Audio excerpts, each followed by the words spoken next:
Assalamualaikum warahmatullahi wabarakatuh. Alhamdulillahirabbil alamin wa bihi nasta'inu ala umuri dunya waddin wassalatu wassalamu ala asyrafil anbiya'i wal mursalin wa ala alihi washabihi wa man tabi'ahum bi ihsanin ila yaumiddin. Amma ba'du. Kaum muslimin wal muslimat jamaah salat subuh Masjid Imam Syafi'i dan juga para pendengar dimanapun Anda berada, rahimani wa rahimakumullah ajma'in.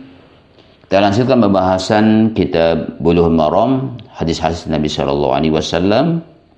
Dari kitab Bulughul Maram yang kita bawakan juga ta'liq catatan dari Syekh Isham hafizahullah. Hadis yang ke-257 itu dari Mu'ad bin Jabal radhiyallahu an, bahwa Rasulullah sallallahu alaihi wasallam bersabda kepadanya, "Usika ya Mu'ad, aku wasiatkan kepada engkau wahai Mu'ad." Jadi Nabi SAW memberikan wasiat kepada sahabat Nabi SAW yang bernama Mu'ad bin Jabal. Di mana Mu'ad bin Jabal adalah sahabat Nabi SAW, salah seorang sahabat Nabi SAW yang diutus ke negeri Yaman.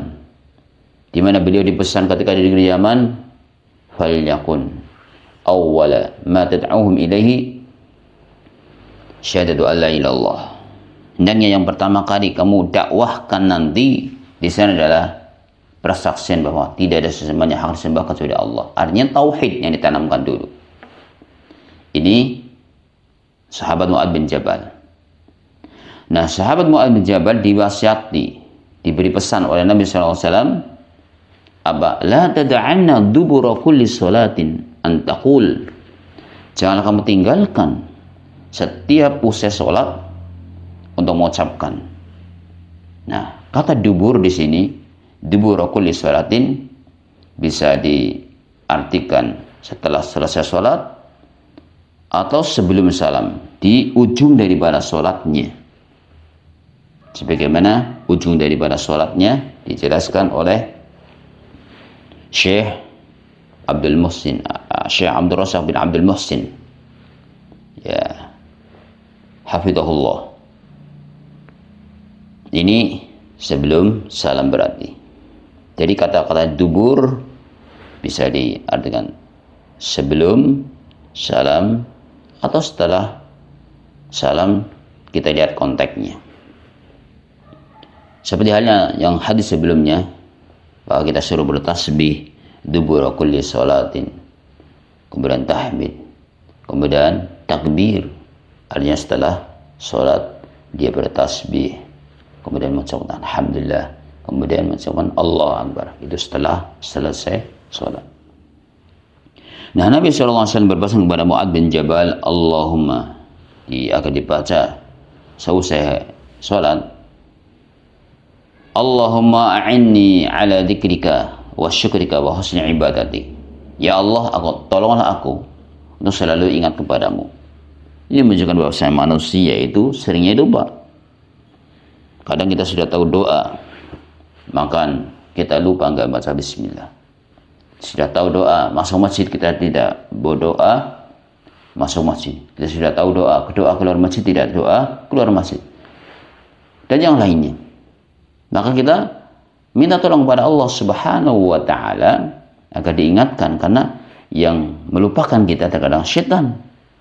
Syaitan yang bikin kita jadi lupa. Wa syukrika, dan juga selalu bersyukur kepada engkau. Ini, jadi kita sekecil apapun nikmat yang kita terima, kita harus syukuri. Caranya adalah dengan melihat orang yang lebih bawah di antara kita. Coba kita lihat kisah sahabat Abu Kilabah yang sudah dalam keadaan buntung. Tangannya buntung, kakinya buntung, tidak bisa melihat alias buta. Tapi beliau masih berdoa.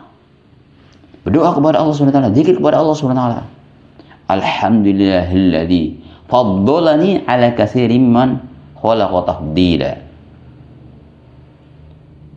Segala puji hanya milik Allah yang telah memberikan kelebihan kepada aku dengan kelebihan yang sebenarnya.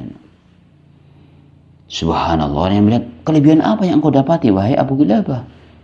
Ternyata beliau masih bisa zikir, bisa mengucapkan, menyebut nama Allah. Itu nikmat yang sangat besar.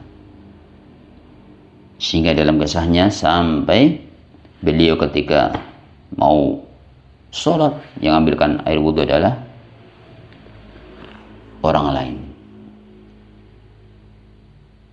Mau wudhu, diambilkan, dibantu. Sampai akhirnya, kalau tidak salah ini anaknya, ya,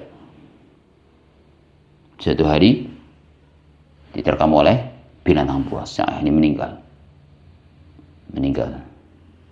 Dan akhirnya meninggal pula sahabat Abu Kilabah rahimahullah radhiyallahu anhu.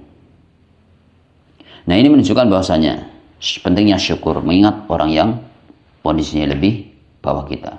Kita akan bersyukur kepada Allah SWT. Ini suruh kita minta pertolongan kepada Allah SWT untuk selalu bersyukur kepada Engkau. Wa husni ibadatik, dan beribadah dengan baik kepadamu. Beribadah kepada Allah dengan baik.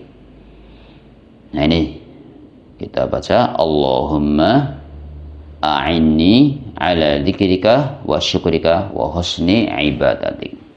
Jadi baca setiap habis sholat atau sebelum salam. Wallahu ta'ala a'lam bishawab.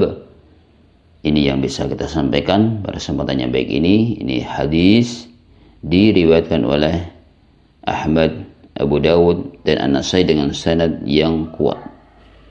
Artinya sanad yang sahih. Semoga bermanfaat, dan Allah SWT ampuni dosa-dosa kita semuanya. Kita tutup dengan doa kafaratul majlis. Subhanakallahumma bihamdika asyhadu an la ilaha illa anta astaghfiruka wa atubu ilaik. Assalamualaikum warahmatullahi wabarakatuh.